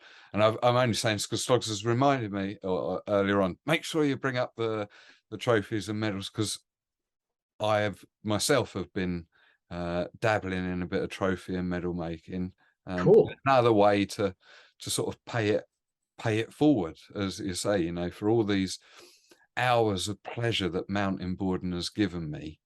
You know, I feel like the dirt and doing these little bits is a way to pay back. Oh man, I wanted to lead off with this, but the oh, there you go. Cool. that was a reject one. That's the fun part about making them yourself. I could have an entire tour's worth of medals on my wall if I've got the design files, right? First. The only way I'm going to get them, because I'm not podium. No, I just you reminded me saying about how the dirt and is contributing. I mean, beyond being like the only regular piece of media we have, which is awesome. That live at ATP event you guys put on was fantastic. Oh, good. I'm glad it That reached. I'm yeah, glad. no, Um, the production values on that were great. there, That was I would there love to see were more stuff like that. there were a lot of people behind the scenes that made that what it was. I believe it. There was so many people. Everyone was a fan of mountain boarding, but there was people that had production experience, and they brought it all together for us. And um, don't know, we pulled it off, didn't we? I think. Yeah, I think Yeah. we're quite lucky to have uh, a a good crew there of the essentially the people who are doing the organisation of the UK championships Cool. over here are the people who are behind the scenes and a few others as well. We're very lucky to have a couple of people who are very good at social media and a bit of graphic design in there as well, and also some of the actual program production. Tim Jones there is our last Yeah. guest. um what are the chances that somebody of his caliber was a mountain boarder from back in the day and has always wanted to do it, and now we've got the technology, It's we fantastic. can. It read like a live broadcast. You guys had Yeah, multiple camera angles, live cuts. You had the motion graphics, which is just like it's, how much effort went into this. It was so good. yeah, well, like you say, it's a lot of people all joining together, and hopefully we will. The plan is to be doing it for the championships this year. Oh, that would be so sick. Um, Jack Johnson. I don't know whether fuck it. we're gonna blurt it out because it's too exciting. Jack It is quite said, Johnson, I've been waiting to say that. I who was like, no. who was on the pan and tilt cameras there. He also used to do all the BFC DVDs. Was Okay. the main editor behind those.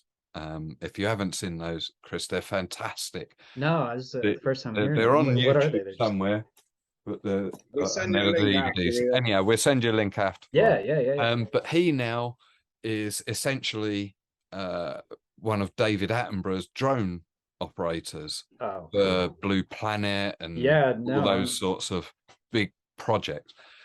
And he's like, well, if we can get drone action going on in there, then that'll and get an RF feed to that, then I can be doing that, and we can bring in and out. So hopefully we can just that was always due to be a test event. Essentially, we tried to do the best product that we could, yeah.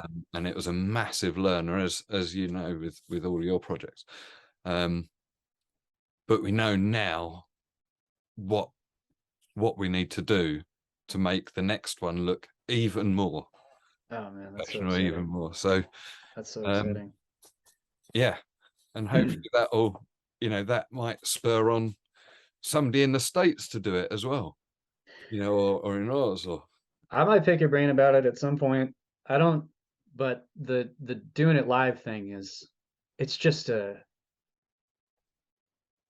it's a completely different world than editing after the fact, right? Even if it's the same, you've got drone footage, you've got camera crews, you're cutting to and away from graphics, like doing all that on the, doing a production, a live event, you know, It was broadcast nerve wracking. production.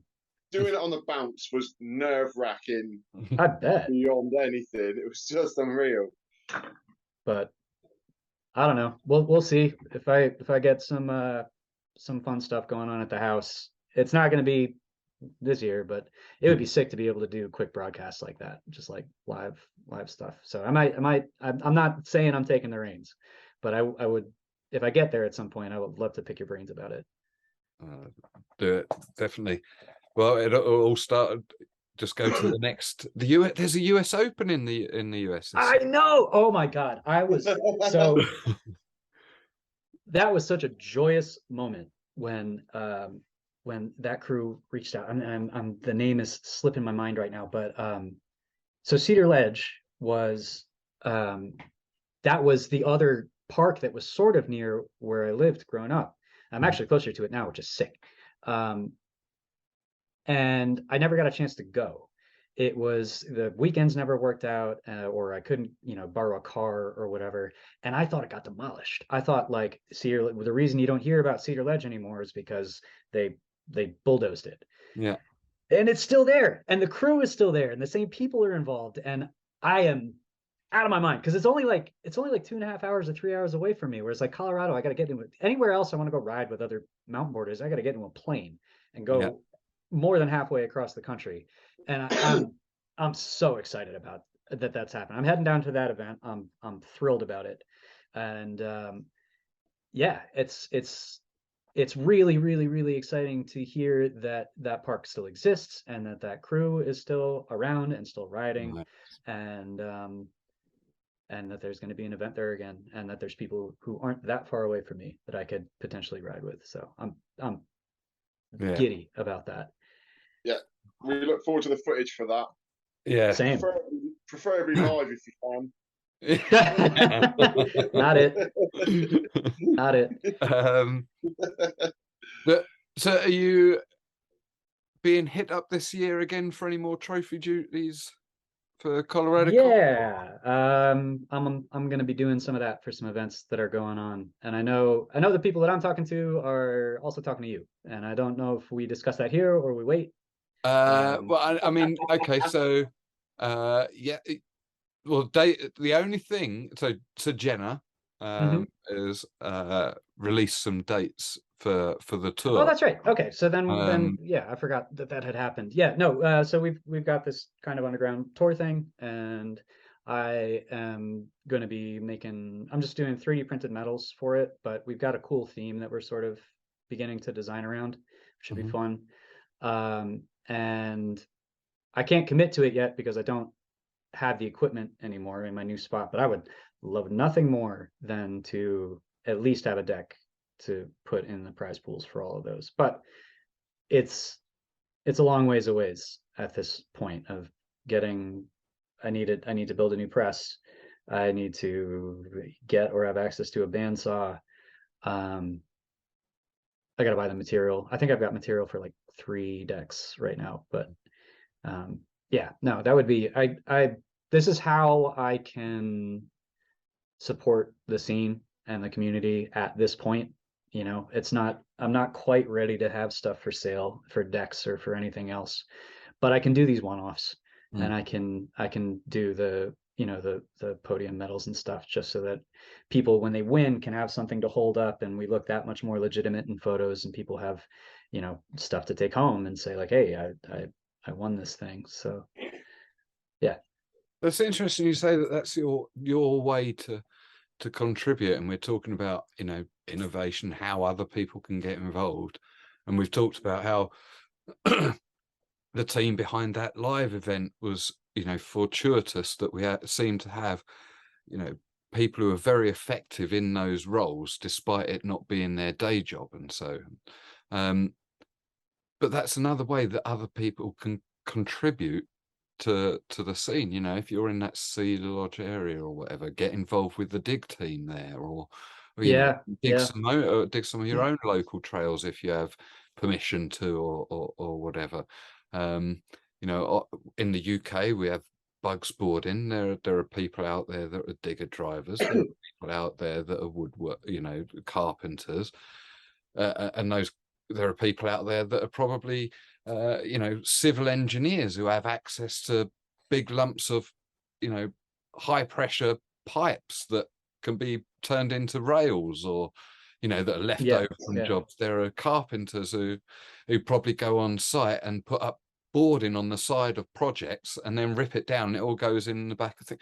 All those bits of wood can get taken to the center or get turned into a ramp or a box or a rail, or all of those. Most people can contribute in some way to the community. Everyone's got a skill set outside of mountain boarding, but can you make mountain boarding benefit from your skill? If so, use it. Yeah. Yeah, that's the bottom line. Yeah. Yeah. Yeah. I'm still trying to find my skill set. I can Taking other think of a people's few butts to things get you're pretty good at there, Sloggett. Eh? Yeah. Look, I think we're cracking on with time here. Much. Is there anything we've come up to sort of modern day stuff, and without, obviously I want to ask, what are we going to see from Good Roads in the future at the moment? But I think you've Oh, you kind of just sort of have to said wait that. for my 10 step, Dan. But but I think you've kind of answered that already, that and until you get yourself some shop space and that we might not see that rapid video drop in that we were once used to. Yeah, the pace of video releases is gotta decline. Unfortunately, it's doing a produced video a week was a grind, and it meant having to invent a new project a week or do them in series, which is something else as well. And I think less videos with just better projects, better fun. Because sometimes it was just like, I got to scrap a video together. Let me make some skate wax, right? It's the I don't know. It not super relevant or interesting sometimes. So but I am, and also I'm still getting set up on my new video. The channel thing is like super stressful for where I'm at right now. I gotta get some income going first. But it does, just because the videos aren't going to be coming out as regularly, and just because I don't have presses yet, doesn't mean that I'm going to be slowing down with what I think of as Good Roads, which I know a lot of people is like, it's the channel, but for me, it's the board company. And that's a direction I want to go in this year. I want to start getting some parts manufactured. You asked if I had anything I could show and share, and this is the only prototype that I'm comfortable sharing. But the reason I'm doing that truck survey is my deck design needs wedged risers. So I got some prototypes for that, and I'm trying to figure out. That's some really cool information, by the way. I might just like kind of collect that and publish it so that other people can use it. It was more people ride more trucks than I thought, so that was really interesting. So I want to get those injection molded, and then they require a longer than standard hardware. So I've got some prototypes for that, and I have some vague idea about how those might get made. So I got to reach out for manufacturers, and that's part of what I want to do. Is like, I want to take that leap from doing all the production in-house. I want to start building professional relationships with manufacturers and doing business that way. It's kind of terrifying. It's not. It's absolutely terrifying. But I'm going to document it, and same as everything else, success or failure, you guys will be able to watch and learn and hopefully get some of the information that I'm getting. But there are other prototypes that I do not want to share publicly yet. So it's basically there's no, other than tires, because tires are actually stupidly difficult to make. There's no part of a board that I am not messing with on some level. And getting those kind of getting practice developing those manufacturing relationships is one of the steps that I need to take in order to bring some other products that I would love to release, out into the world. Well, one of the projects that I think Bugs Boarding, if you're listening or watching this, go and watch the video for how to build a drag lift, because we're currently that lift sucks. No, but as you say, it's not about the whilst it might have sucked, and whilst there are levels of success to it, and it might take somebody watching that in our community might go, do you know what? I can sort those those problems. Yeah, someone who And someone who then they knows go, more. oh, we could put that in at Bug Sporting there, or at any place, any centre in the UK for quite cheaply. And then all of a sudden, that's, you know, probably, I dread to think the amount of diesel that's probably, you know, consumed over a summer of, you know, running a lift up and down the centre every day. But yeah. Well, it doesn't have to be diesel either. Like old surface lifts were like for skiing, where you can go into old ski lodges and they're just tractors. It's just a tractor up on a stand with the axle turned 90 degrees. And that's like old T-bars and stuff like that. Would run on combustion fuels. But nowadays it's almost all electric. And the two, if someone's interested, the two limiting factors on mine was I was running off, in the States we have two voltages. We got 120 volt and 220 or 240. I forget what the larger number is. There's a maximum horsepower you can get off of 120, and I wanted, I'm not sure about this anymore. I wanted it to run off of 120 so I didn't have to install different circuitry in my house. But it maxes out at like 1.5, 2 horsepower, I think, maybe 3 for a single motor. I've got ideas of also. So the other higher voltage will get you stronger motors, and it puts the power you need to pull someone up the hill way more within the realm of what you can get for a couple $100. The other big thing is that the style of motor I used, it's easier to speed control, which is why I picked it. But it's in a lot of other ways a pain in the ass. It just requires a more complex drivetrain, and didn't really put out the power I was hoping for. So I'm going to take another crack at that at some point. My girlfriend drove her car into the old lift, so it's dead.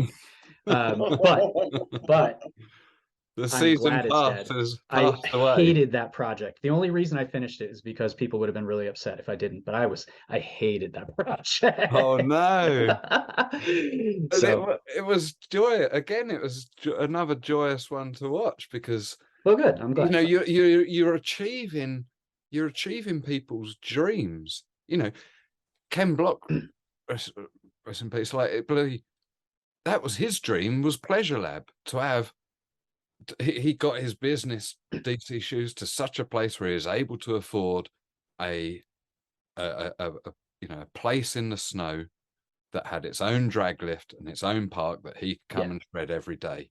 Yeah, I've for me, having spent so much time in the snow as well, I completely sympathise that. Me and Slogs have both lived on a centre that had an ex ski lift, electric drag lift cool. on it. Oh man, that's sick.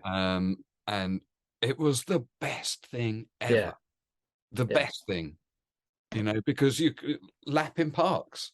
What's better than lapping parks? And well, there are many things better than lapping parks, but that's a really good thing about snowboard. It was the first mountainboard centre I ever went to. I just assumed every mountainboard centre in the country had a drag lift. Yeah. At the time. And then you realise that there's only one that has got a drag lift, and all the rest are on the back of tractors and trailers and getting pulled up and down the hill. Well, I mean, you've got uphill in that way, at least. Like the Colorado, I think one of the reasons the sport is so strong there and the community is so strong there is they have all of these gorgeous municipal BMX and mountain board parks. But we run into the liability thing, the insurance thing. So the difference between, funding a park that's made of dirt is relatively cheap. It's cheaper than a skate park by far. But as soon as you put a lift on it, as soon as you've got that extra liability of someone getting caught in it and having to potentially hire people to run it, I think it becomes prohibitive here. It's why you're seeing a lot of ski and snowboard centers all being bought up by the same people, and smaller mountains are kind of going by the wayside. But I know that insurance in general is more of an issue here in the States than it is for you guys. So I don't know, maybe the surface lifts would be achievable for the centers out there, which would be sick. Definitely helps keep the riders motivated for longer sessions, which you get more practice in spending more time at the location. Yeah. and more desire to come back to the location as well. Listen, before I go ruin any more slot 10 set, we should probably do that. You got one there, Slogger? I've got 10. He's got 10. Right, so quick fire round, Chris. Don't think Okay. about it too much. Well, yeah, think about it a bit. Might be impossible. Just I throw 'em tend out to there, overthink just throw things. some answer back. So regular or goof? Left leg forward. I never remember the names of which is which because I'm Right. the opposite on a skateboard. It's super weird. Oh, Oh. you're all one like that. Yeah. One like that. You're far more common than I ever thought. Yeah. So you left foot forward on a mountain board, right foot on a skateboard. Yeah. It's all about I keep my weight on my right leg. So skateboarding, snowboarding, weights on the back foot a little bit more. Or sorry, mountainboarding and snowboarding, weights on the back foot a little bit more, and then skating, weights on the front foot to push for the back foot. So, but I figured that out. Like I didn't plan it that way. It's just how I rode. And then years later, I'm like, why the hell am I doing this? And I figured out that that's why. Most memorable mountain board experience. Oh, the East Coast Championship event. I don't remember which year it was. I think it was the second year that I went. People there who were pros in the scene were calling it the best day of riding they'd ever seen. AJ was trying for a 7 and he kept busting trucks. I talked to him about this. I remember it that he was trying for a 9, but he's like, no, that wasn't, I never went that high. So he'd landed a 5 and was trying for a 7. And the only reason he wasn't landing it is because every time he tried it, his trucks would break. So he was going over to the bin, getting a new set of trucks, running back up the hill again. Jeremy Leaf was doing his Iron Man hands in pocket backflip and his super late like 180 rewind. Justin Rhodes did the Superman catch the hawk finger flip. Somebody did a 1-footed 3, which at the time was just insane. Coney was doing backflips. Ted Ledoux landed a backflip, which was like sick. It was just an awesome day. It was just a great day to get to be there and to watch that one particular best trick jam go down. It was great. Like backflip hands in your pocket. That's amazing. That's just starred out, isn't it? Yeah. He's got so much style. Fun story. So we went. He was, I had one of his decks, and he was the big East Coast rider, and I looked up to him too. He was like actually the first event I went to. He was trying to talk me down because they rebuilt the ramp into this thing that was huge, and I was terrified. He's like, nah, speed carries. Speed does not carry, not unless you're him. But so he was like kind of this hero figure when I was a kid, and we went out to Colorado, and my ride buddy Alex, who was the mountain biker that I was talking about, he grew up hearing me talk about all these peoples too. So we all went out to Dave and Buster's afterwards, and we're playing skee ball, and we look over, and Jeremy Leaf is sinking every single ball, just for 500, 500, 500 in the middle every time. They're like, man, this guy's good at mountain boarding, he's good at ski ball, he's good at everything. It's not fair. So fun little anecdote from some after celebrations. Some people are just good at everything, aren't they? Right, I got one especially for our friends across the pond here. Heel straps or no? No, I've never tried them, but I would be interested to try them because doing a little bit of skate park riding, I see the advantage of it, but how do I do this without blowing up my spot? I think there's room for a third option, and it's not going to be something I explore right away, but it's something I want to explore in the future. Okay, so that's a bit of a watch this space. I'm glad I asked that question. Yeah. We'll see. It's a couple. Well, it's more than a couple. It's a bunch of iterations away, but yeah, I get the advantages of it. I don't ride with them though. Nice. Mountain board Mecca. Where is your favorite mountain board spot? Oh, slog it. That's a cracker. Where have you thought of that from? Declare gave you that question. No, I've been working on shit. Do you think I just don't do anything in between two? That's a hard one.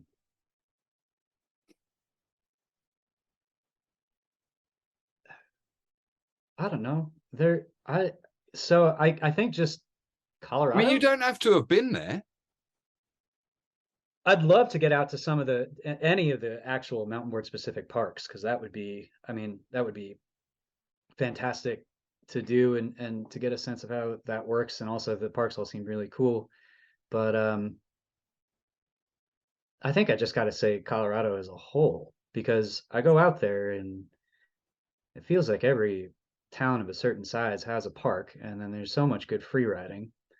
And that's only because they've had the time to build up the infrastructure. I'm gonna make that happen in the Catskills too. We're gonna I got a whole bunch of skater friends that I met in this new town. I'm getting them all on mountain boards next year, and we're gonna build parks and stuff. But like, I like the sound of that.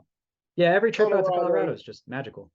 it's on our wish list without a shadow of a doubt. You say that you'd like to go and visit specific parks. May I suggest for you Wanye Park in Belgium, the only Absolutely. park left in existence that I know of that still has a drag lift. Sure. Put it in the send it in the chat, or put it in the show notes or something. I've never even heard of that one, so that would be awesome. There you go. But where you go again, Slogs? Right, okay. What do you consider your finest achievement in your workshop so far? I built an electric octave mandolin, and that is what I would consider my masterpiece. There's a cool history to the term masterpiece, which I like to think about, which is that it's not your best work, it's the work that you make in a oh man, what's the word? Well, it's in a traditional like advancement guild type system. It's the work that you make that qualifies you as a master. And it's not a masterfully done instrument. I'm very proud of it. It's very good. But that's the nicest object I've ever made by a mile. And following right on that, well, as far as like difficulty and like big accomplishment, the snowboard build was almost as hard. But I want to do more of both of them. But yeah, those two things are the biggest projects, the most rewarding projects. I like it. Well, you have to send us a link for the musical instrument. It's on a separate. Is it on a separate YouTube page? No, that wasn't that was before I had the channel. That build isn't recorded anywhere. Have you got any photos of it so we can see it though? Yeah, I can get some photos across. Cool. Yeah, throw them across when I'm interested in that. What's your favorite trick to do? Oh, but I can't do that many tricks. Half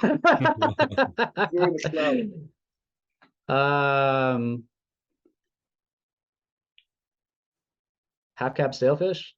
There you go. That'll ding Like dang it. do. What's your half favorite cab sailfish or sorry, go ahead. No, go on. Finish off. Half cab sailfish or half cab melon. That would the backside or the heel side grabs. Yeah. Favorite trick to watch someone else do? Big fat judos. Yes. I think they look so cool. Nice, nice retro. Yeah, I like that. I thought you would. Favorite mountain board film? Okay, so it was one of the MVM, Mountain Board Video Magazine tapes. I don't remember which number, but at the end of it, they had a feature. It was like 524. A whole bunch of guys down in like the mid East Coast did 5 board sports in 24 hours. They started at the holler and they mountain boarded, they surfed, they skated, they snowboarded. Maybe it was only 4. Maybe it was 4 and 24. It makes a little bit more sense. That whole video was great. That whole episode of that had some really excellent riding in it. But that little featurette, it was like predating video social media, but it was like a vlog before vlogs were a thing. That adventure that they went on was really cool, and I might want to take a stab at that at some point. That would be a fun thing to recreate. I reckon you could probably do that from where you are as well, aren't you?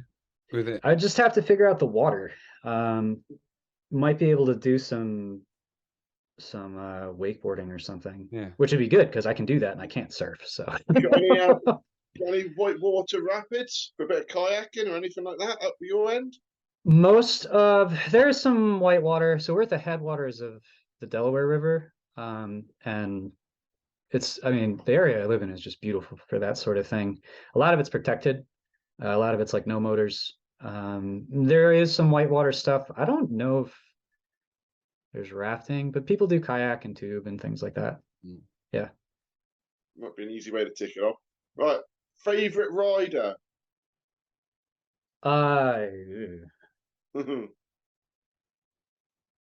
Well, I mean, when I was a kid, it was Justin Rhodes. Um, Got another past and present. Yeah, present's a way harder decision to make. Don't put me under that kind of pressure. And the other problem is I only know people's like social media handles. I don't know their names that well. Yeah, I do love all of people getting their feet out of the bindings because I think that's really cool, and it's something that's, like I was saying before, is unique to our sport. It reminds me of like old school motocross tricks, and I think there's just, they're high difficulty tricks, but I think that's a world where people could get into to kind of progress and expand the trick catalog. So Justin doing all that stuff was mind-blowing.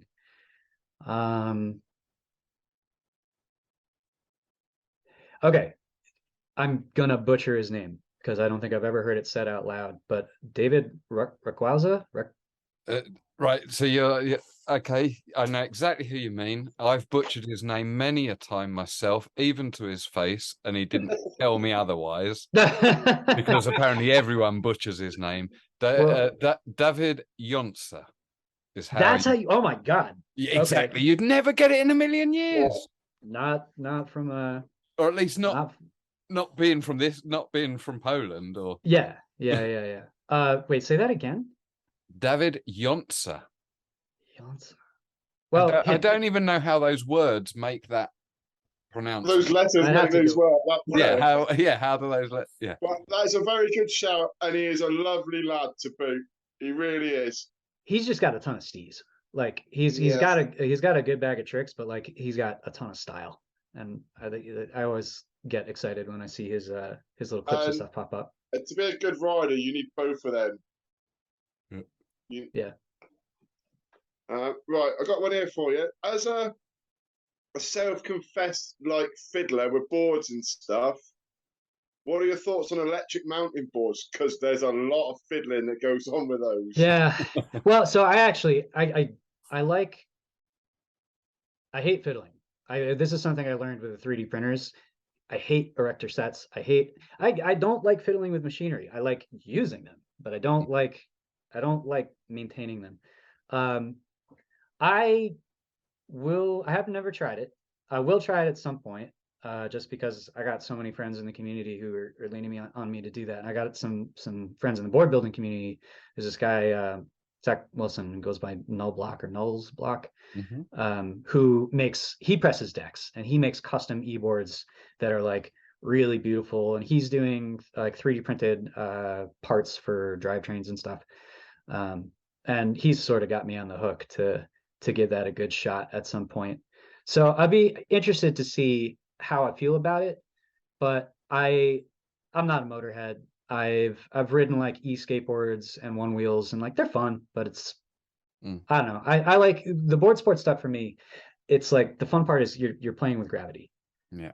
Which you can do on an e-board, but yeah, I don't know. We'll see. I'm gonna say neutral until I give it a try, and then I'll have a better informed opinion. Right, I got the last question here that Dan's already sort of dibbled in. What does the future hold for Chris McCann?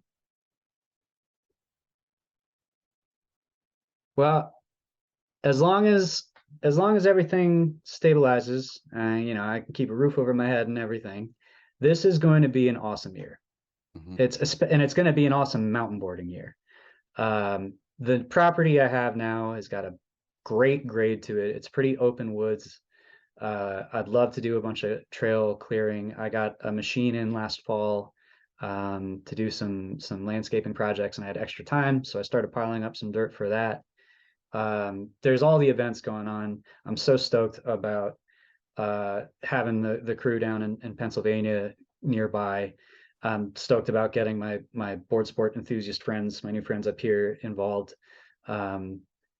There's potential that the town is like open to the idea of building a skate park, or parts of the town anyway, are open to the idea of building a skate park or a dirt park, which I would have to spearhead. So I don't have the capacity for it right now, but like a jump at the opportunity to do that when my plate's a little bit more clear.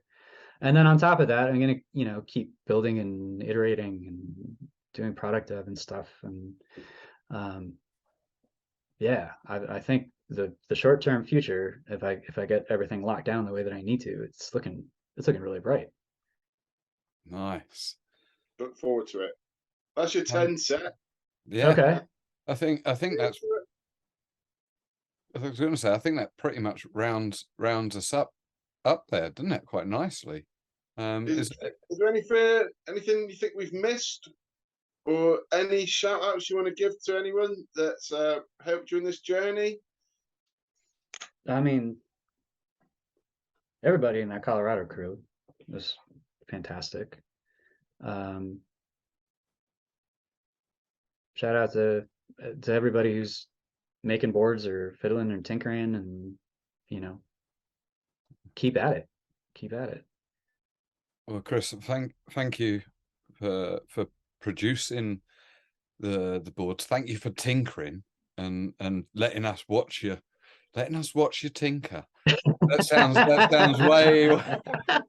sounded way better in my head than what it sounded like as I was saying it out loud. Listen, man, I might be making a little bit more money if I was doing that. Yeah. The Good Roads Only fans tinkering. That was very different. What I'll also say is, my 11-year-old son has seen your fingerboard presses, and it blew his little mind. He's got a few tech decks and fingerboards, and he's never seen nothing like it. So, and Slogs can't afford the £120 for 3 of them. You don't need 3. we went when we was at the skate park the other day filming. They've got a load of, what's the name of the brand? There's a tech deck brand that they were selling. Black River. Oh no, you're talking about like that's that. They're crazy expensive. They are crazy expensive. Yeah. Baxter was just blown away by the fact that you could press fingerboards at home, and I've got a feeling that's a project that he's going to want to do in the future. So hit me up. I can help you guys out with that. You've got a little stoked boy. Oh, cool. Yeah. That's one more for the pack to fiddle. That's like one of the most rewarding things about not just doing the builds and doing my experimenting, but putting them out there in kind of a public way. Like, I love when people hit me up with boards that they've built using my information or my techniques or whatever. But the best, and it happens like pretty frequently, is when it's a parent and a kid. And they're like, hey, I'm building a board with my kid. Or it was a granddad who wrote me a very formal email, like very like older generation, just saying, like, wanted to thank me for putting the information out there. So I love seeing that kind of thing. So yeah, happy to help, but also just awesome. Do projects with your kids. That's how they learn. Yeah, never start small and end up full-size mountain board. Yeah. It's a really good way to start because it's cheap and small, and if you mess it up, it's no big deal. I don't fingerboard that much, actually. I just kind of think they're cool as objects, but they're a really good prototyping vehicle. So it's cool. Right. Thank you very much. We really appreciate it. I've had a brilliant time. Oh, me too, man. Thank you guys so much for having me on. This was fun. Absolute pleasure. Yeah, same. Indeed. Well, look, Chris, we shall look forward to seeing what comes out over the next year or so, and what advances you make in whatever you're doing and proceeding with in your near future. Yeah, thank you very much. This has been the Dirt. Way aye, man. That was dead canny as out, that like. Cheers for tuning out to listen. Now, before you gan yem, Don't forget, if you want to keep getting doing with the Dorty Dort fun, like and subscribe. Get amongst it. Shy Ben's getting out.